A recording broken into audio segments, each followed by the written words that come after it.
Dr. Piper, your recent book, What is Saving Faith, emphasizes the centrality of affections as they relate to faith. What is that connection between affection for Christ and submission to Christ? And is this in any way related to Dr. MacArthur's emphasis in his ministry and in his book, The Gospel According to Jesus? Yeah.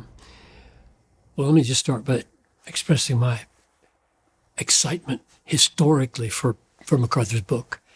I mean, I could not put it down in like 89 or so, whenever it was.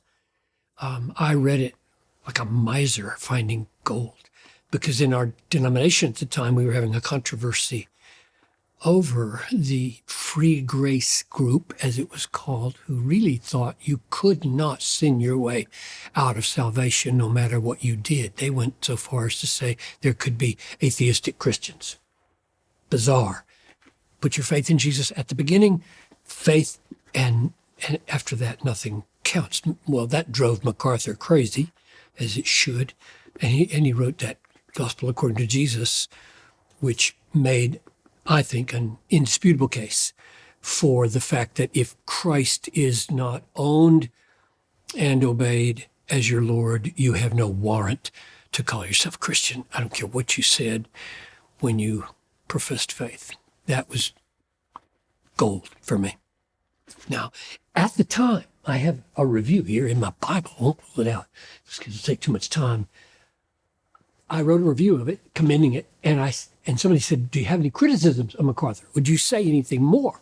And I said, well, what I would do if I were MacArthur in a second volume, perhaps, is to press into the nature of faith, which necessarily results in submission as Lord.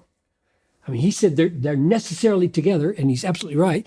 That's what the Westminster Catechism says. We're justified by faith alone, but the faith that saves is never alone. And he made a case for that. And so really, since then, I've been thinking about that almost all the time. What is it about faith that, in fact, produces the kind of person that follows Jesus as Lord?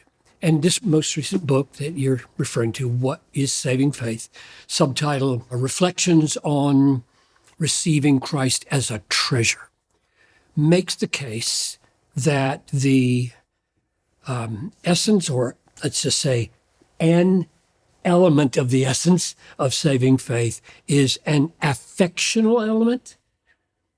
Affectional meaning when you receive Christ, you receive him as Savior, Lord, Counselor, Friend, God. But in every one of those, I'm arguing you receive him as treasured Savior, treasured Lord, treasured Counselor, treasured Friend, treasured God. And if there's no treasuring in it, it's not saving faith. That's the thesis of the book, which has proved to be a little bit controversial. And that's disturbed me. I'm sad about that. I don't think in any way that it's heretical. In fact, I don't think it's in any way new, because I try to quote a whole lot of Reformed folks who said things like, faith is a warm embrace. That's what Calvin said, a warm embrace. I mean, why is it that most serious, thoughtful theologians, when they're talking about faith and its definition, feel compelled to use words like, it's a cordial reception of Christ. It's a warm embrace of Christ. It's an embrace of the Lord as precious. Everybody feels impelled to say language like that because they see it in the Bible, and I think that's right. So basically, my book is MacArthur 2.0, and going underneath the point he made to try to say, what is it about saving faith that, in fact, does call Jesus Lord and follow him obediently?